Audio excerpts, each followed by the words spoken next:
I get hundreds of DMs every single day, whether it's on IG, whether it's on Twitter, of people inquiring about stuff, business opportunities, ventures, funding, just wanting to talk, meeting up. So many DMs. And I only have a small fraction of the followers that most people do, especially knowing that there's massively prominent entrepreneurs or people that you might want to get into the room with that have a big wall of noise every single day that you have to get through.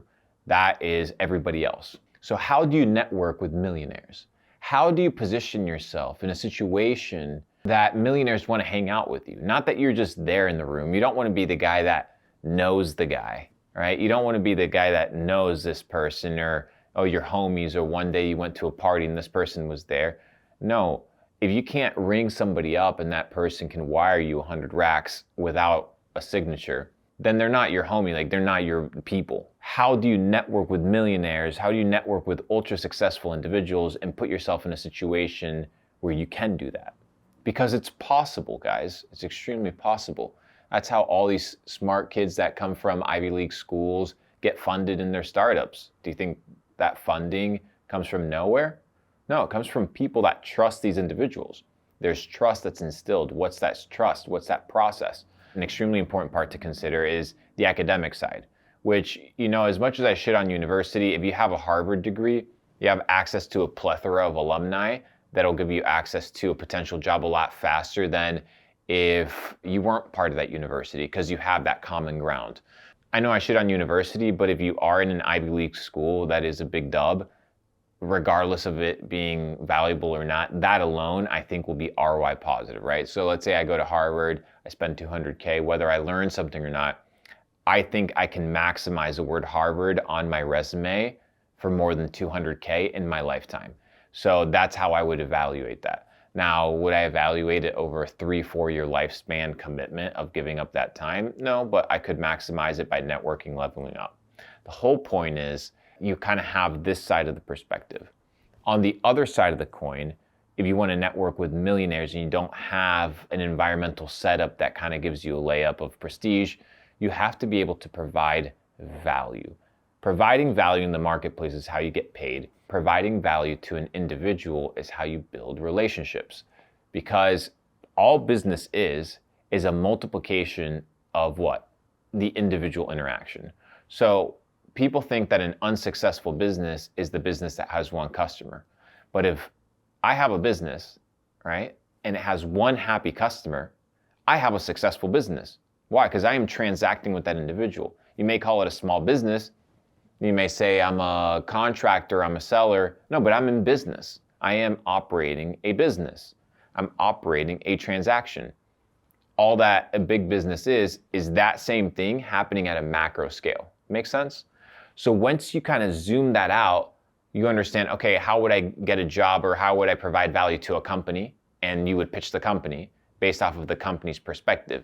Now just bring it down to its most basic common denominator. Instead of looking at the macro relationships, all the relationships happening at once under the name of this company and this logo, bring it down to the individual unit. I know this is a mind fuck. I know it's super good sauce, so hear me out.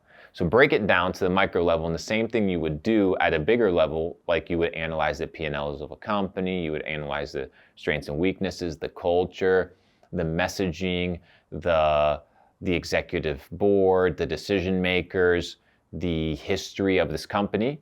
You can do the exact same thing with an individual, right? You can reverse engineer a person's life to know who they are, what they like, what they're about, and to become presently aware of your interactions with them or what they say or how they move, to be able to understand the nature of who they are.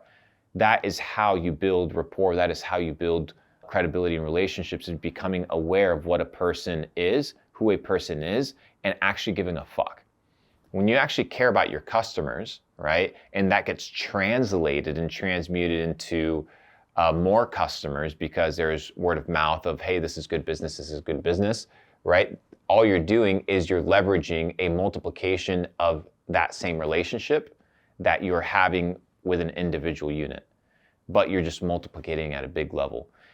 And what you need to be able to do at a networking level is to break that down and have the same conversation that you would, but not to perceive it as an ROI kind of relationship, but to perceive it as, how can I serve this person? How can I be of value to this person? How can me being in this room with this person make this person's life better?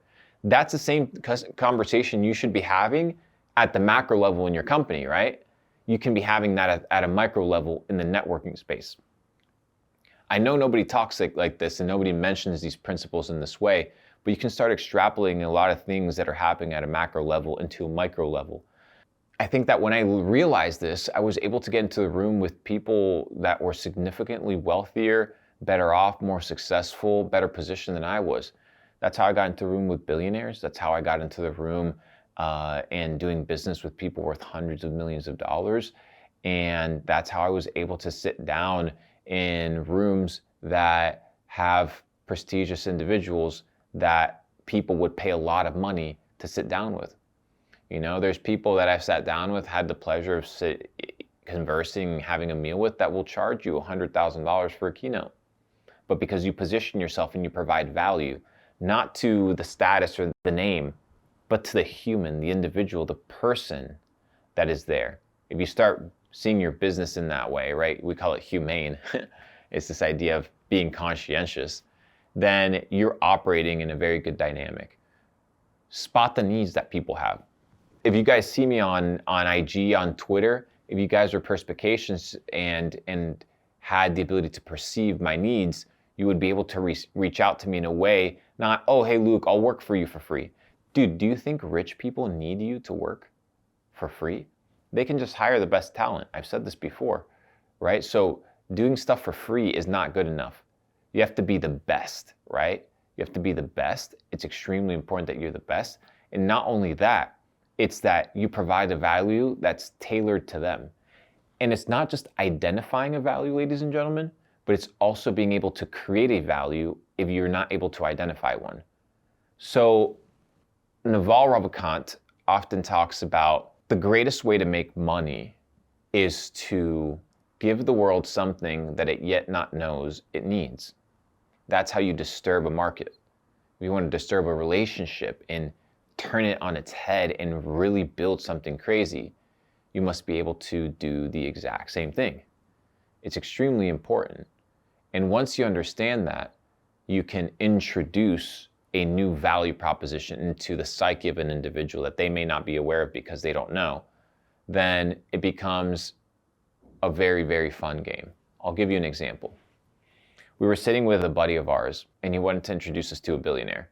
We started conversing about money, whatever, was nonchalant, conversations about business, conversations about, I think we were talking about shipping lines that were taking place in India and China, shipping routes, just boring business conversation. And, you know, as we were about to leave, it was nothing eventful. There was no, oh, hey, let's meet up again. But then we started talking about health. And then Nate was there, and we started talking about Mr. Belmar, for those that don't know him. And we started talking about biohacking and being able to increase lifespan longevity and the amount of years that you live. And that the billionaire's face just lit up, and he's like, bro, let's meet up tomorrow for dinner, and let's talk about lifespan longevity. Like, I'm super curious about this stuff.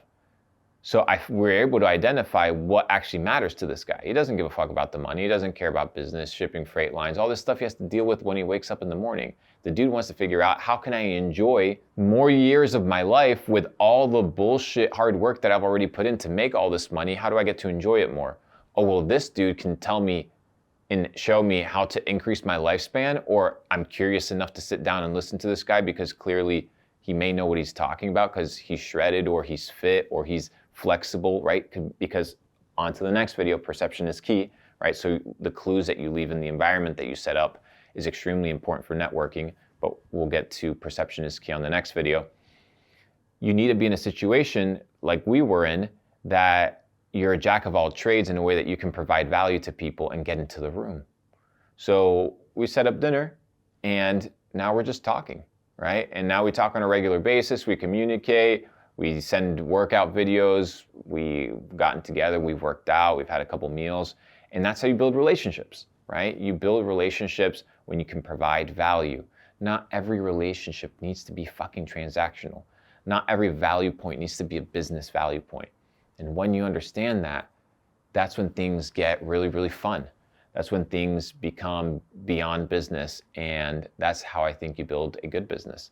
And when I think relationship transcends just a contractual interaction, it can actually flourish into something that it's meant to be, something meaningful. So if you want to network with people, study them, evaluate them, analyze them like markets, be able to provide value in a spot that they're weak in, that you excel in, or create a value proposal to a problem that they may not yet know that they need, and solve that. That's how you get paid big bucks.